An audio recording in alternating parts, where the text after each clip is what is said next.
the breaking ball just wasn't there tonight. How difficult is it to navigate that scenario in which you know you can't surrender tonight, but you also know using Kenta will make tomorrow more difficult? Yeah, I mean, I think that I thought that the way McCullers was throwing it, I thought that we had a chance to get to him. Even in that third inning, we stressed him, got bases loaded, nobody out. And, yeah, there's a point where you got to figure out to try to stay in the game as long as you can without conceding. And I thought that, you know, till the ninth, we were in the baseball game. So I thought our guys in the pen did a fantastic job. And it's just a matter of now just getting hits with runners in scoring position. To your right, Dave. Kevin. Dave, it appeared that Gurriel made a racist gesture towards Darvish in the dugout after the home run. First of all, are you aware of it? And if you did see it, your thoughts on it, this happening in the World Series? I did not see it. No, I didn't see it. That's surprising. No, I didn't see it. To your left, Allison. Springer's fly ball off of Stripling. Did you think it was leaving the park? What was your reaction? And then when he caught it?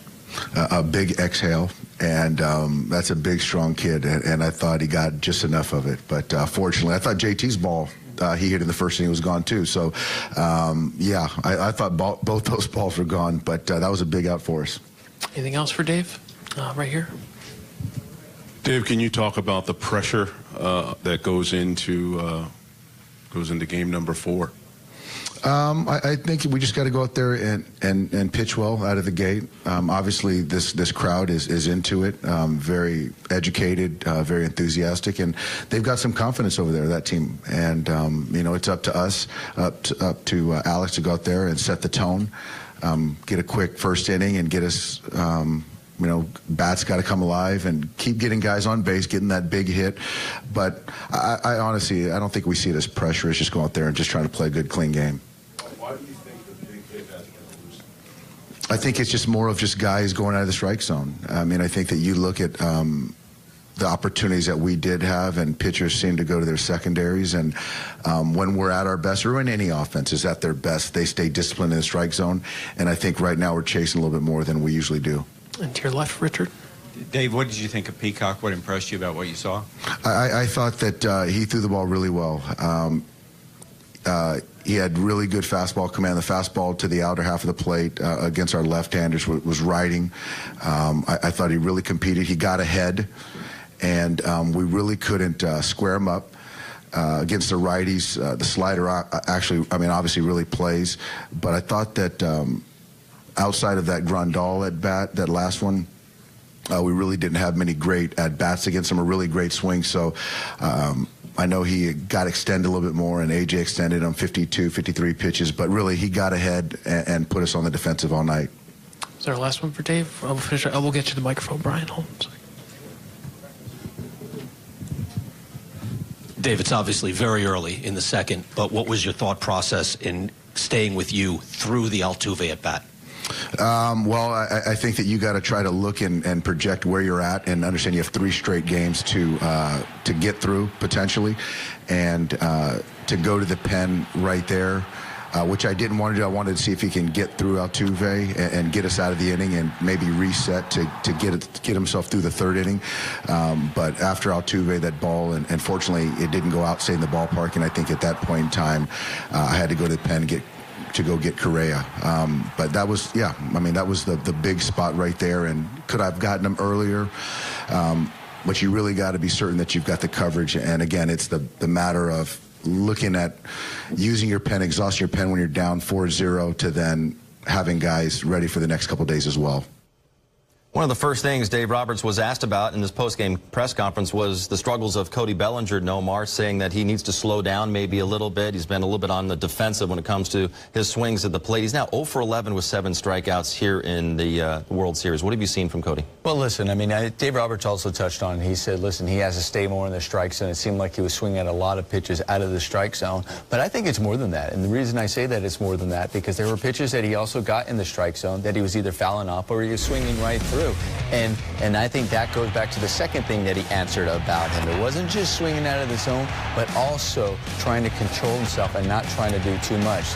We talked about a lot of other hitters in this Dodger lineup trying to do too much, and Cody Bellinger really seems like he's trying to press. A lot of times when you are pressing, you end up swinging at balls that you normally, but there's, like, for example, right there's a 93-mile-an-hour fastball that we have seen Cody Bellinger usually hit. Right. But a lot of times is because he's pulling off of the ball mechanically, and when you're trying to do too much, you have a tendency to try to pull everything rather than staying on the ball and think about possibly going the other way. I'll tell you, this is one where he gets to talk to Cody Bellinger, and even Cody, we've heard over the course of this season, where when he actually all of a sudden struggles and then comes back and has a good game, he says, you know, I realize sometimes I get a little big, I try to do too much, and I had to go out there and I had to calm myself down. Well, he's in that moment again, and this is actually the perfect ballpark to kind of go back and make that adjustment, because left field is so close over there. So it's one of those things that even if I am maybe a little bit late, or if I think the other way, I can still hit it out of the ballpark because it's closer. It really is conducive to a left-handed bat who wants to stay on the ball, a hitter who wants to stay on the ball. I thought both McCullers and Peacock pitched him very well tonight. He struck out 4 times, but on 3 of them, it was on breaking balls. It was on soft stuff down and in. And when you're an aggressive hitter like Bellinger is, that to me is the best pitch, because you got a guy really kind of hunting the fastball. That's what he got in the last at bat and missed that. But the other ones he struck out on were all soft. And I think when you can read aggression in a hitter, which obviously you can do that, they really kind of shorten it up a little bit, and really he had no chance with stuff like that. Because you look at those swings; they're the same swings we saw all year.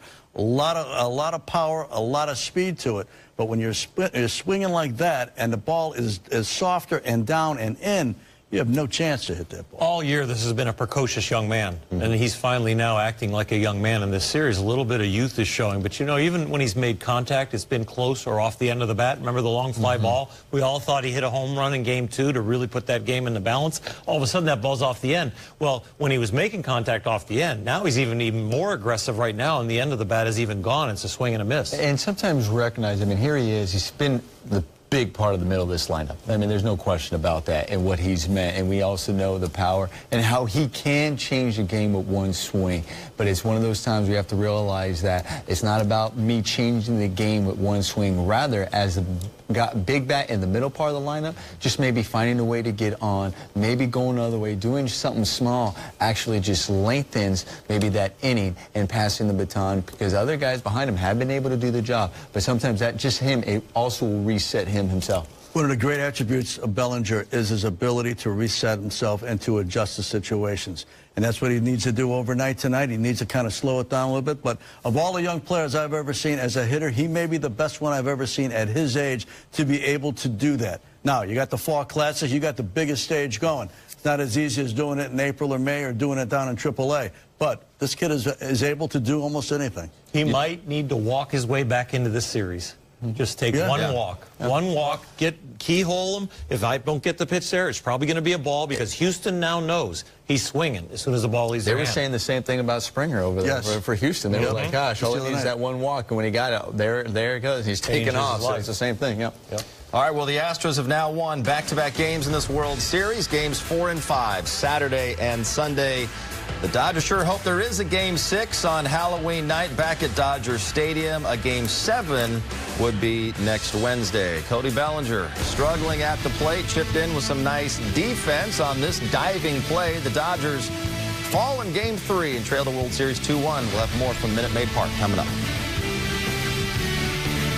Access SportsNet Dodgers is brought to you by your Southern California Nissan dealers. Choose Nissan today for great offers on our most innovative lineup ever. Shop at choosenissan.com.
Game 3 of the World Series in Houston. Dave Roberts fired up before the game.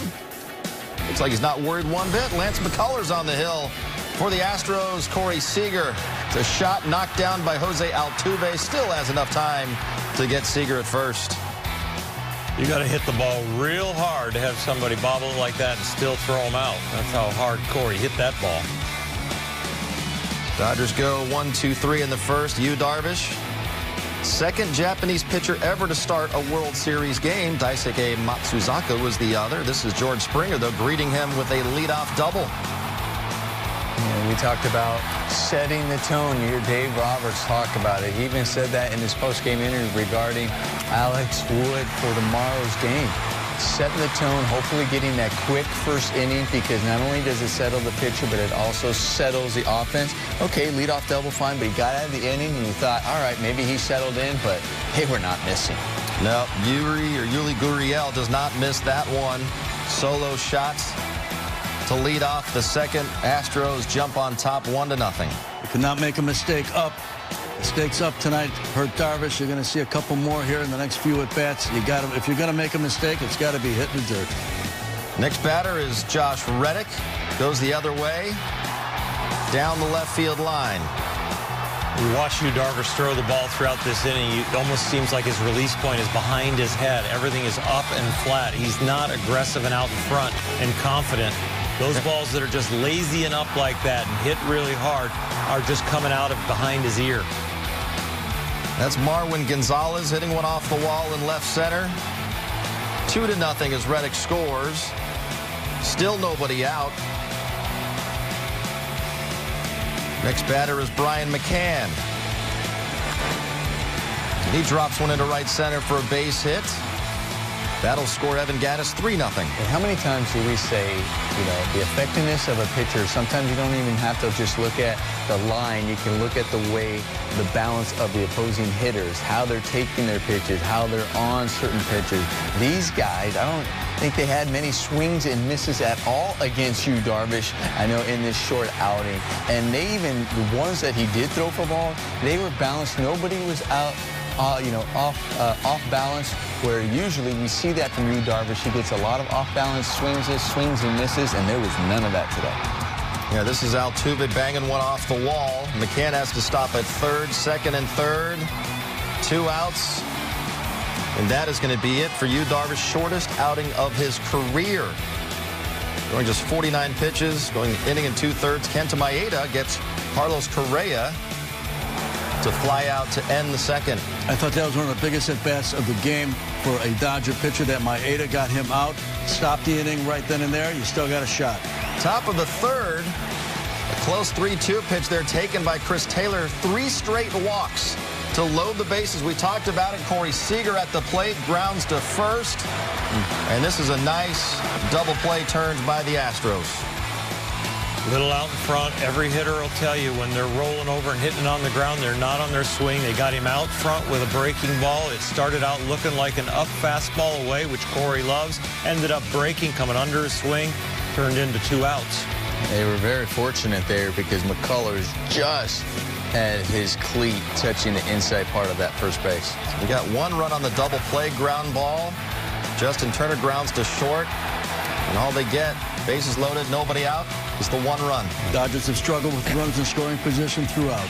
Top of the 4th, Yasiel Puig. That one is down the left field line. And Puig was running like he was going to beat out an infield single, then had to turn and go to second, and he's thrown out.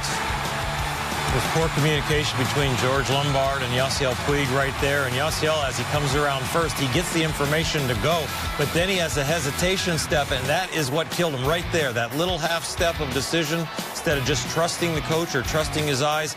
In between, maybe a chance to pull up, but he didn't go. Safe originally, but as the foot come off, the tag stayed on.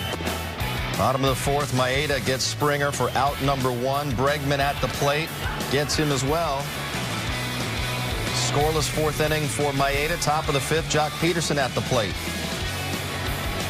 Hit that home run in game 2, and here he drives one to the gap in left center.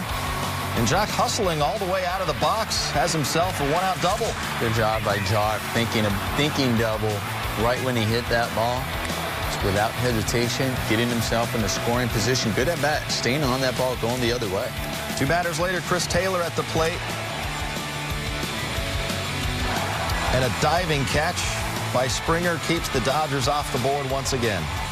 Routine out, but he got a bad break on it because you got a full swing with a ball off the end of the bat. He had a nice job recovering right there. Bottom of the 5th, Tony Watson comes in relief of Maeda.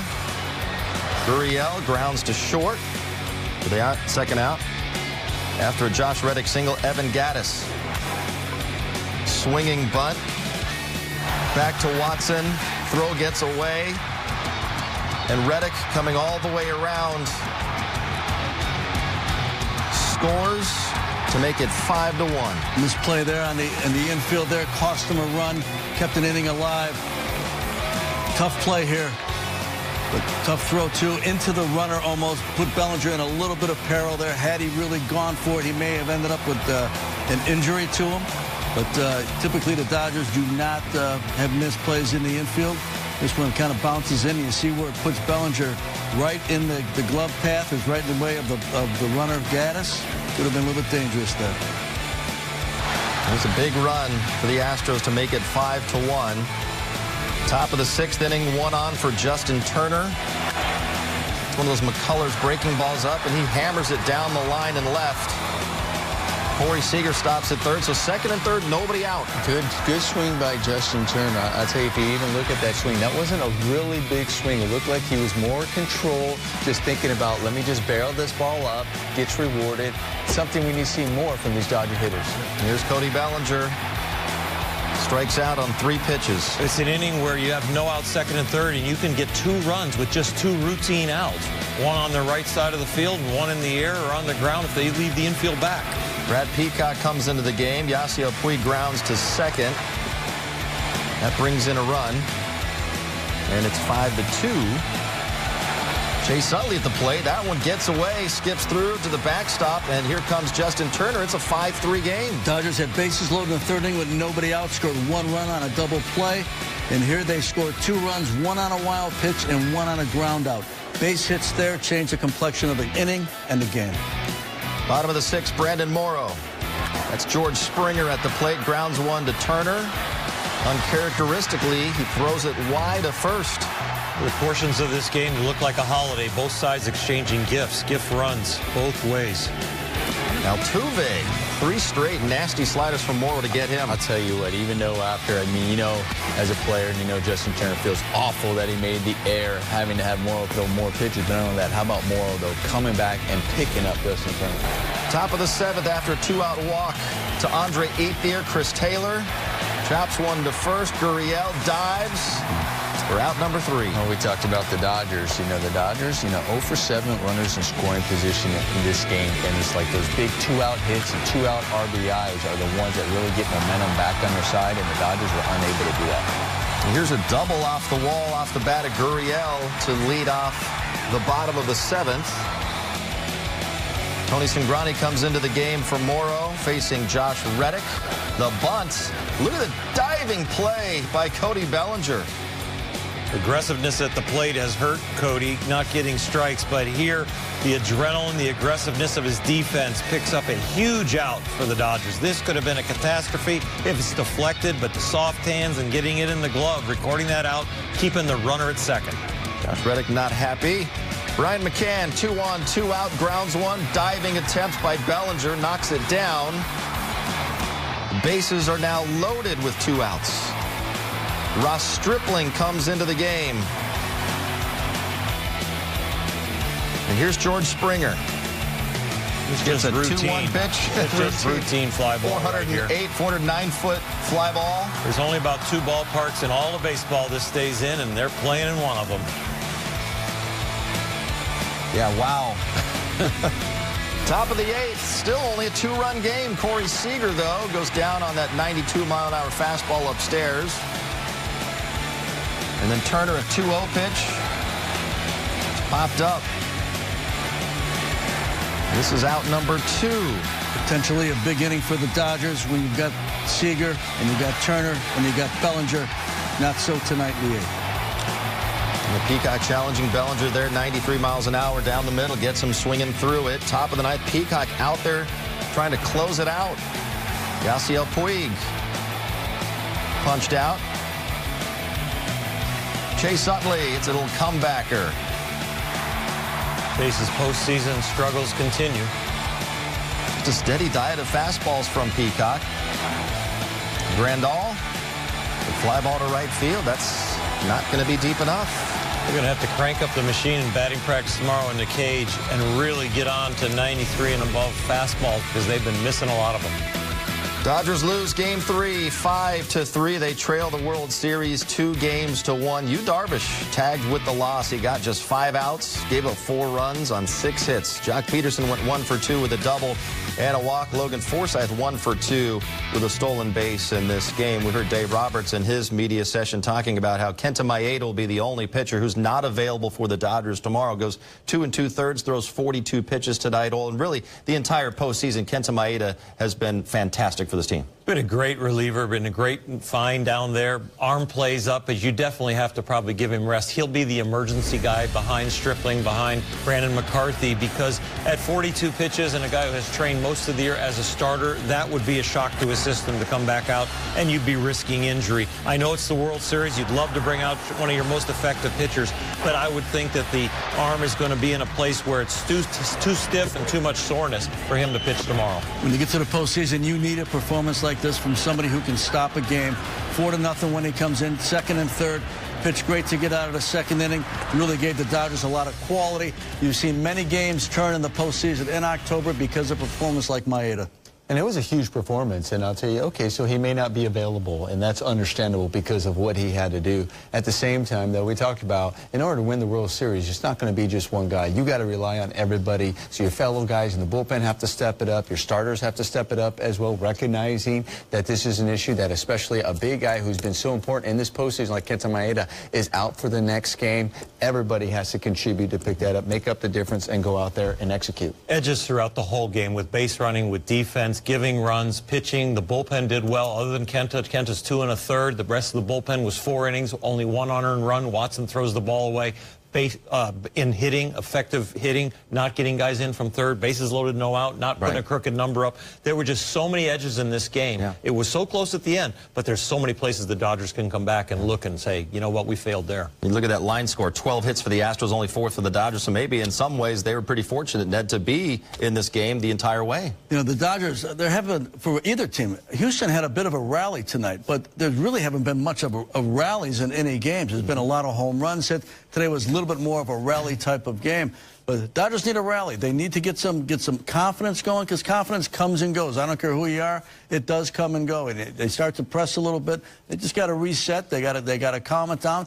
They're the best team in baseball. They just got to calm it down and just take it pitch by pitch. I mean, when I just look at what the Dodgers have done on the offensive side in the 3 games, they're 1 for 14 with runners in scoring position. In 3 games, they've had 14 opportunities total. That's it in 3 games. The Astros had 14 opportunities. They were 3 for 14 just in today's game alone. They've been 7 for 27 in 3 games, and that is counting the first game where they had no at-bats with runners in scoring position. So they had 13 yesterday. I mean, on this game 2, and then 14 today. So they are creating those opportunities. That's something that the Dodgers need to start doing for themselves. 6 hits in game 1, 5 hits in game 2, 4 hits in game 3.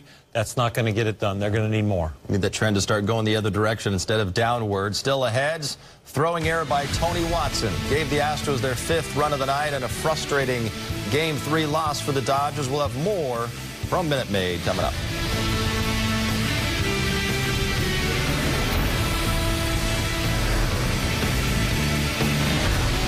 You know that expensive watch you always wanted? They don't.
Play of the game brought to you by your Southern California Nissan dealers. Josh Reddick trying to bunt, but Cody Bellinger charges in. Nomar and makes a tremendous diving catch. I mean, at first he went back, and then he saw him scoring around. He was creeping in, and then the athleticism and the speed of Cody Bellinger allowed him to make that play. Dodgers lose, though, 5-3 in Game 3. They now trail the Astros 2-1. Big story of the night for the Dodgers was the pitching. Yu Darvish, the shortest outing of his career. Not only that, Earl, the first time in his career he did not strike out a batter. He threw 49 pitches and got one swing and miss the entire night. What did you see from him? You know what? This is just like real estate. Location, location, location. When he tried to hit his location, it was up and it was hittable. Let's take a look at the K zone. And this is not going to be long, folks. This is 50 seconds of pain. But the pain is going to be watching Yu Darvish really not be on his game after the mechanical adjustments, after the aggressiveness in his spirit. But to watch him try and hit spots here tonight, it was just all over the place. And most of the time, it was a ball. Threw an awful lot of balls, only 28 strikes in the 49 pitches.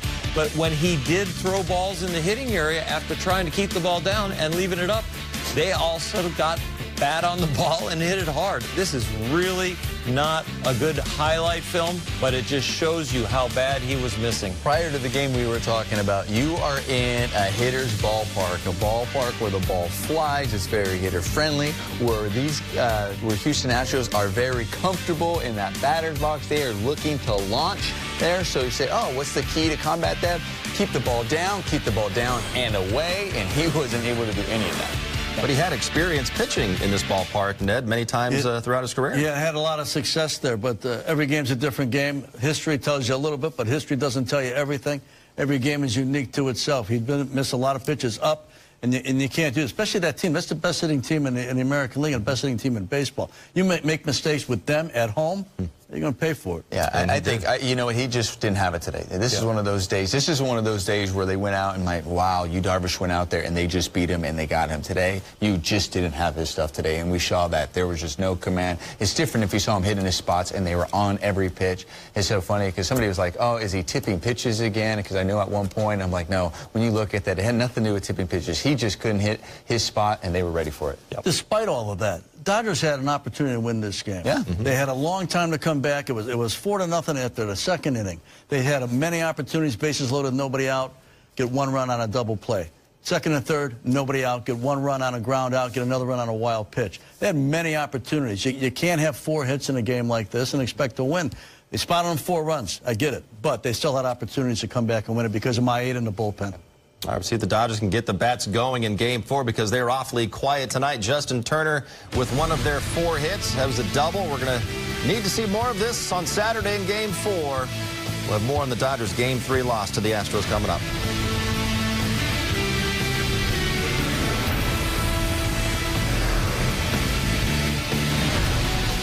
The great state of California has...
Dodgers, the 2017 National League champions, celebrates the first NL pennant in 29 years with this beautiful Louisville Slugger commemorative bat.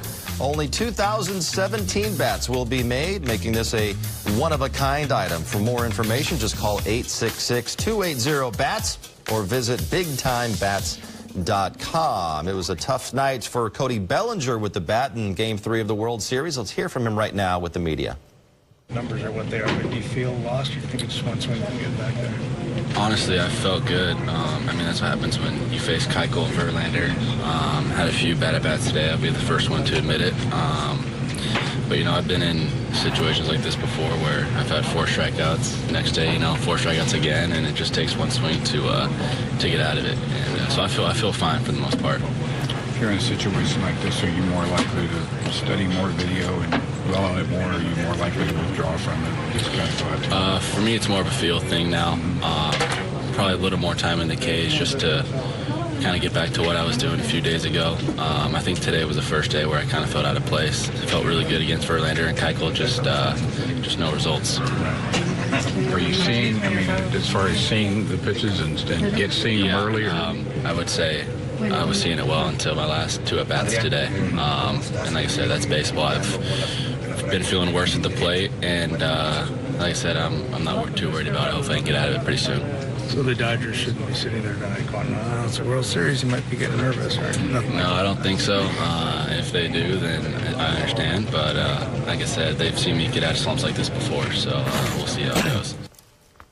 Well, normally we heard him say he felt good, but he admitted that he took a couple of bad at-bats and that he was seeing the ball well until those last couple of at-bats. Is this something where all of a sudden it just gets away from you at some point where you're not seeing the ball well? Yeah, definitely. And definitely there are times, especially in games, you know, like he was having today, where you're now all of a sudden you're fighting it, and we talked about it. Then you start forcing it, and you start taking bad swing after bad swing rather than trying to, in the middle of the game. There are times when you're able to make that adjustment. Today was one of those days where he wasn't. And him saying, listen, I'm feeling pretty good. You know, prior to today's game, I was feeling pretty good. He felt like he was seeing the ball, didn't have the result. That's all a positive. But what I also like is what he says. He says, look, he goes, I've been in this position before. That in of itself shows maturity, saying, listen, instead of me hitting the panic, instead of him going out there and says, I really don't know what's going on. Today was a bad day, and I really don't know. Almost like, you know, he's not giving up. He's going, listen, yeah, I've been here. I understand it. There are times, sometimes it could take one swing. I'm right back on track. I know tomorrow I'm going to go work on things.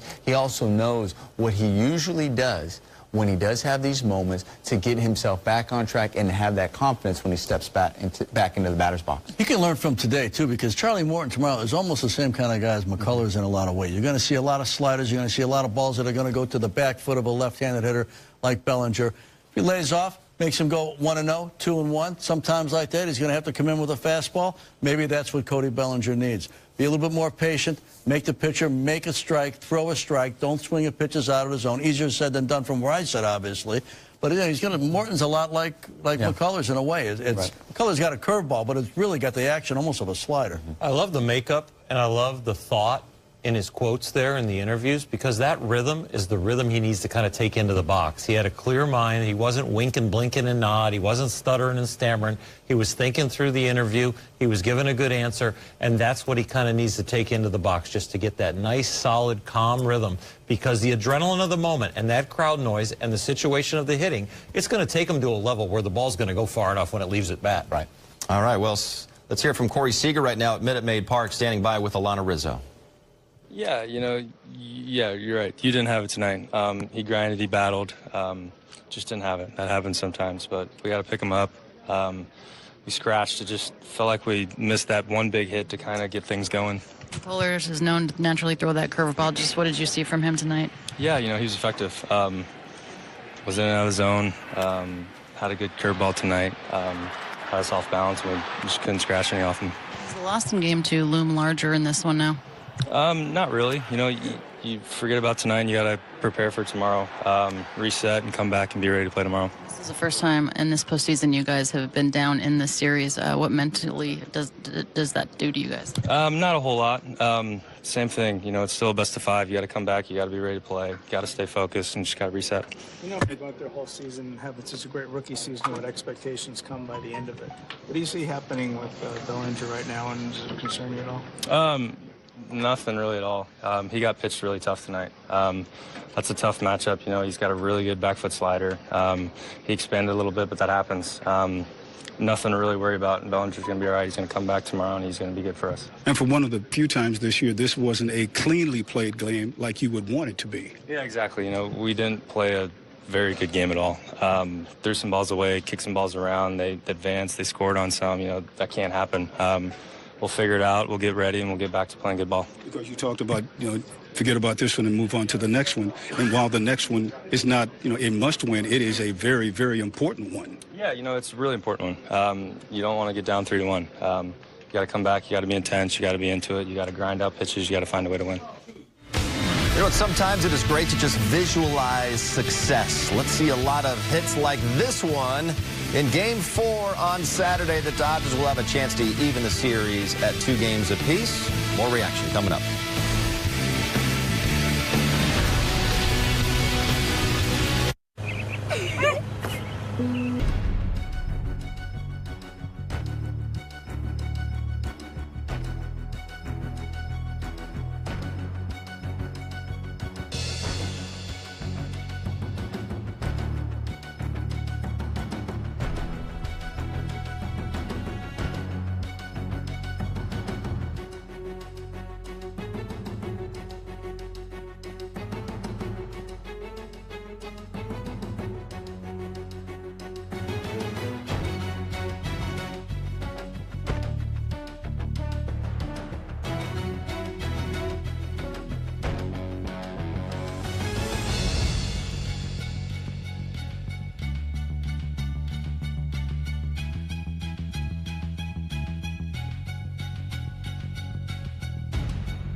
Game 4 Saturday at 5 p.m. on Fox. We will get you ready for first pitch with 90 minutes of pregame coverage, beginning with leadoff LA at 3:30, followed by Access SportsNet Dodgers at 4. Alex Wood will try to get the Dodgers even in this World Series as he gets the ball for the Blue. It's a tough night for you, Darvish, and the Dodgers. They lose 5-3 for Darvish, the shortest outing of his entire career. Right now, he is with Alana. What was so difficult for you this in terms of this outing, the shortest of your career? Where did you run into trouble? 今回自分のキャリアの中でおそらく一番短い試合になったと思うんですけれども、何が難しかったのか、何がうまくいかなかったのか、その辺もいかがですか。試合前にある程度自分でのプランを立てて行きましたけれども、そのスライダーとその曲がり球系がやっぱりずっと全部抜けてしまって、それでストライク取れなかったのが、痛かったのが、あと向こうもファウルで粘って、アプローチを変えてきたっていう感じがします。I had a game plan going into towards today's game, and then, like my sliders, it was kind of letting it go too early, and then couldn't, get ahead of a count, and also like those hitters, they're just battling throughout the, whole at bats, and then they make me pitch. Sorry, what was the biggest difficulty about finding your breaking ball tonight? その曲がり球っていうことなんですけども、何がこう抜けるところを修正できなかった原因っていうのは。マッカラーズも最初、そのカーブ系ちょっと制御できてなかったので、同じ状態だったと思うんですけれども、それを立て直すための時間を得ることができなかったっていう感じがします。It seems like McCullers, like his curveball, like he was letting it go too early, but he made adjustment. I guess like I really didn't have like enough time to make adjustment, and they got to me before that. How long do you think you'll think about this one and kind of replay everything that happened in your mind? こういうことになって、どのぐらいご自身の中で頭の中でどうなってしまったのかっていうのを反省されてますか？どうなってしまったのか。いや、それは誰でもパーフェクトじゃないからもちろんこういうことは起きると思いますし、自分でももちろん今までの準備はちゃんとしましたし、一切手を抜いてないので登板間で、向こうがしっかりとしたアプローチをしたということだと思います。It's just, what happened happened. Like, I just got to learn from it. It's not like I slack in between the outings. Like, I was well prepared, and then they just got to me. So I just learn from it and then get ready for the next one.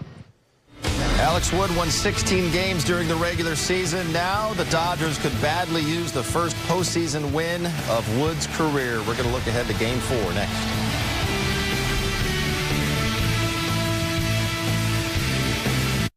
The sum above difference.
Astros now lead the World Series 2-1, games 4 and 5, Saturday and Sunday. The Dodgers sure hope there is a Game 6 on Halloween night at Dodger Stadium. If there's a winner-take-all Game 7, it would be Wednesday. Let's hear from Kike Hernandez with Alana.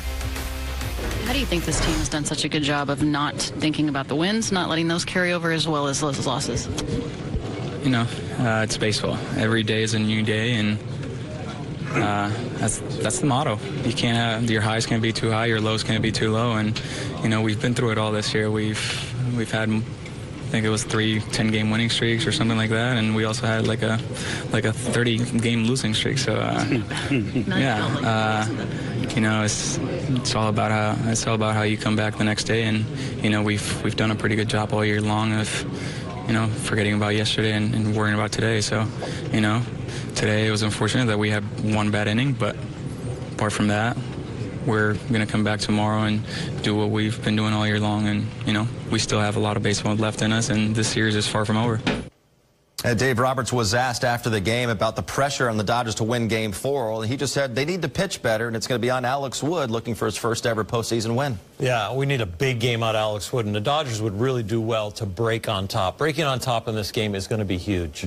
And listen, he sets the tone. But it's not just pitching they have to do better. I think they have to do better on the offensive side, create more opportunities for themselves, execute a little bit better as well, pass the baton a lot better, something that we've seen them do. They just haven't been doing it lately. Remember what they do best, and that's what they got to do. They know how to win. They know how to play. All right, try to even up that series. That does it for this edition of Access Sportsnet Dodgers, brought to you by Nissan. Thanks for watching.